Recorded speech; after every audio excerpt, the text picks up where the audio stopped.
Hi, my name is Ashley Share with ShareLove.Fund, and we are going to discuss Book 1 of the Sutras, Sutra number 2.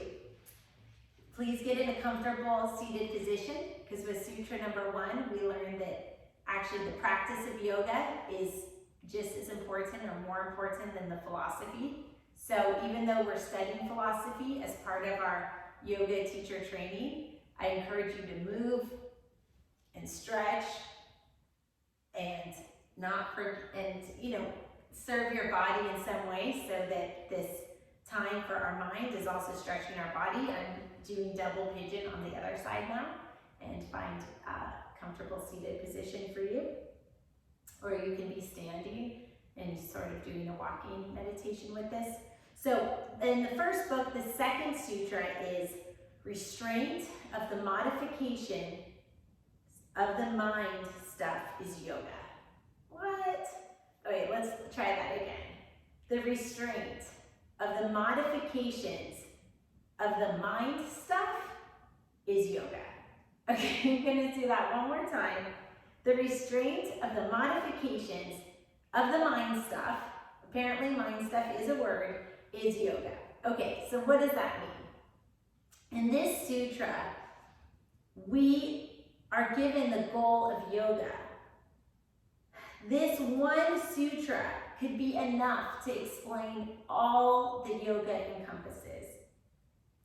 If the restraint of the mental modification is achieved, one has reached the goal of yoga.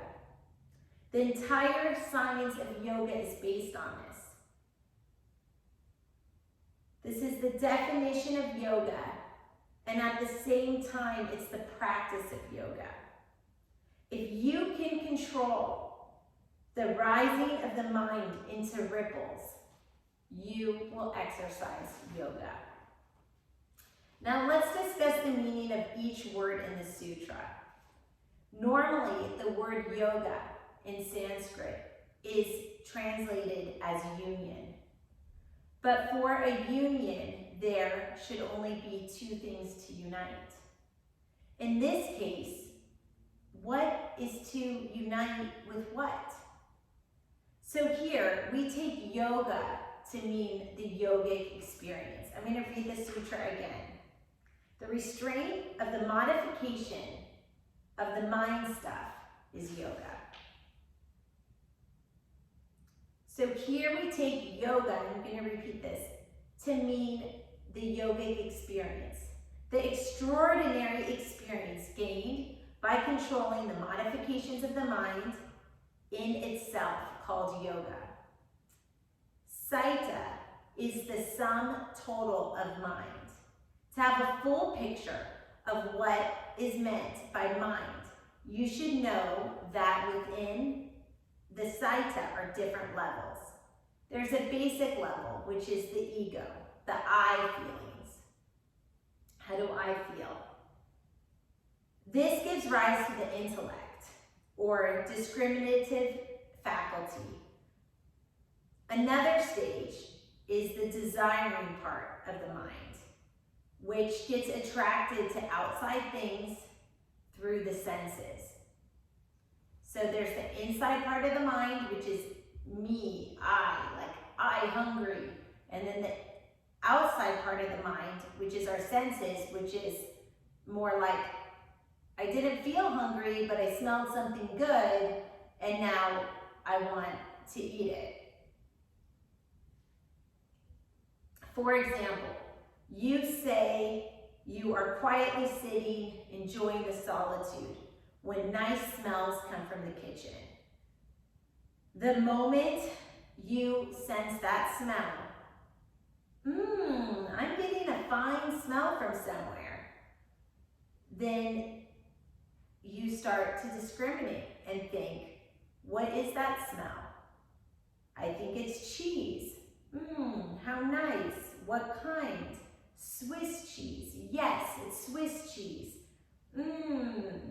Then you think, okay, that would be nice to have a piece of Swiss cheese. And then you think, okay, should I have some now? Or I can't have it? These are the things that happen. So we seldom distinguish between them. We're going to take a few more minutes to talk about the sutra. And then we will take a break in about 2 minutes. So the modifications give rise to the effort. The want is created. In this example, the want of the cheese. And that want will keep creeping in unless it is fulfilled, or you decide with your mind to ignore that thought. But until a decision is made, the mind won't rest to peacefulness. The want is created, and that disrupts the original feeling of peacefulness. When you fulfill that want, either by having the cheese or rationalizing that you're already fulfilled and don't need the cheese or whatnot, but until you go through that process to either satisfy it through logic or action, you won't have a sense of peacefulness, the original peacefulness. So the original peacefulness is restored by addressing that want, either through logic or action. What's important to note here is that our natural disposition is actually a peaceful state. Sometimes we think that we have to try so hard to be peaceful, but actually we started out peaceful. It's all these sensory distractions that make us want this or that or react to this or that, which take away the peace. The natural condition of our mind is a peaceful state. But the modifications of the mind stuff disturb that peace. I'm going to switch legs in my stretch, and I encourage you to find a comfortable seated position. And I'm going to reread the sutra.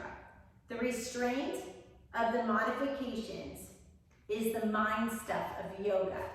Now, I hope it's making a little more sense. The restraint of the modifications.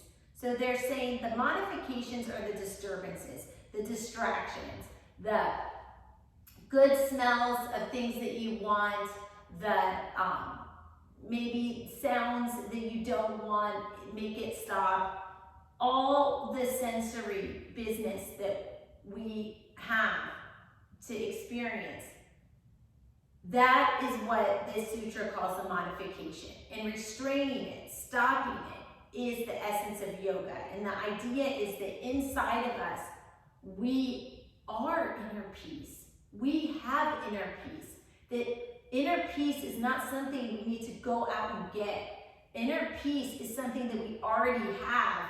And what we're trying to do is just quiet all that noise and all that garbage out there and draw it inward.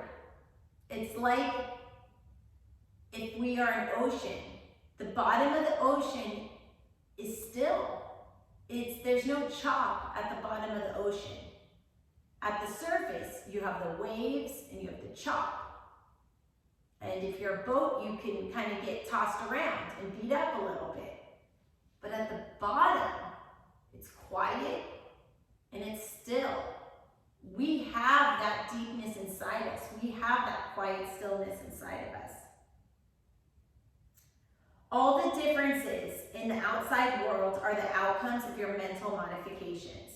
For example, imagine that you have not seen your father since your birth, and when he returns, you are 10 years old. He knocks at the door. Opening it, you see a strange face. You run to your mama, say, "Mama, there's a stranger at the door." Your mama comes and sees her long-lost husband. With joy, she receives him and announces him as your father. You say, "Oh, my daddy." A few minutes before, he was a stranger. Now he has become your daddy. Did he change into your daddy? Did he physically transform? No, he's the same person. You created the idea of a stranger. Then you changed that idea to daddy. That's all. It's perception. It's the stories we tell ourselves. The entire outside world is based on your own thoughts and mental attitude. The entire world is your own projection. Now that's power. The entire world is your own projection. Your values may change within a fraction of a second. Today, you may not even want to see the one who was your sweetie yesterday. If we remembered that, if we remembered how much our perceptions change, how much someone who is so important to us might not be important to us tomorrow, or someone who is not important to us today may be important to us tomorrow. If we remember how fast things can change in an instant, maybe we wouldn't put so much stress and pressure on the current surroundings and environment. Environments change, backgrounds change. What if we remembered that? What if we realized our insides didn't change? What if we put more energy into what was going on in our insides than we did thinking about what's going on the outside? I apologize for the phone, but you know what? I'm going to put the energy in the inside. I'm not going to worry about the sounds on the outside. Your values may change. Today, you may not even want to see someone that you wanted to see before. This is why yoga does not so much bother about changing the outside world. There's a Sanskrit saying that says, as the mind, so the person. Bondage or liberation are in your own mind. Now, I know that that's not really true, and that these videos are for incarcerated women, and I know that it's easy for me, not being incarcerated, to say, oh, freedom is just a state of mind.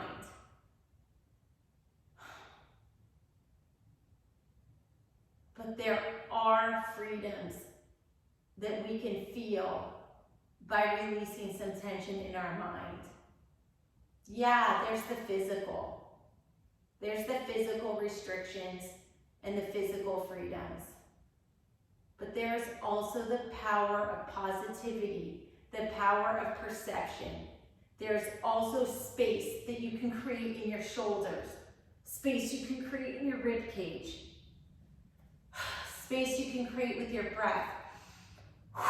Just let it out. We're gonna always stretch, try to stretch equally on both sides if you stretch. There are spaces we can create, an expansion we can make inside, and we can create liberation within us. And that liberation is a liberation that no one can ever take away from you. And you will carry that with you, inside of you, part of you, as long as you are alive and thinking and breathing, and you own it.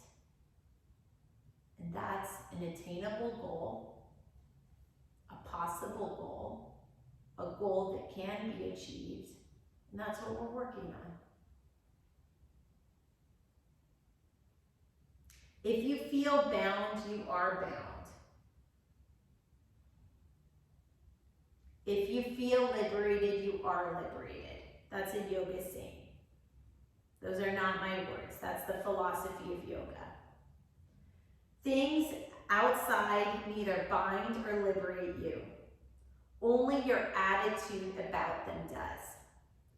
That is why whenever, and I'm reading this book, but this is why the yoga guru who wrote this book says, whenever he speaks to prison inmates, he says, you all feel you are imprisoned and anxiously wait to get out of these walls. But look at the guards. Are they not like you? They are also within the same walls. Even though they are let out at night, every morning you see them back here. They love to come. You would love to get out. The enclosure is the same. To them, it is not a prison. To you, it is. Why? Is there any change in the walls? No. You feel it is a prison. They feel that it is a place to work and earn money. It is a mental attitude.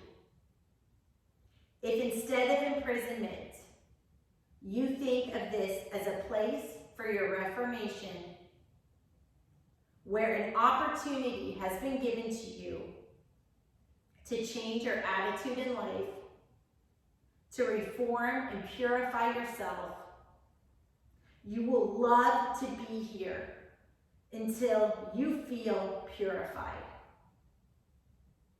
Even if they say your time is over, you can go. You may say, I'm still not yet purified. I want to be here for some more time. Now, those are not my words.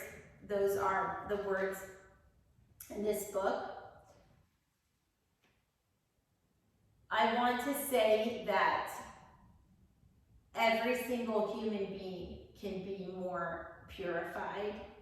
This is not saying something like someone in prison needs special purification, but this is just saying that we all can do more work on ourselves. We all can dig deeper and try to find that inner harmony. We can all work more on this inside and focus less on the outside. And in some ways, being in prison gives us time. And that can be time to work on ourselves. Not because anyone did anything wrong, or not because anybody needs to more than somebody else, but every single human being on this earth could learn more about themselves. Every single person on this earth could benefit from digging deeper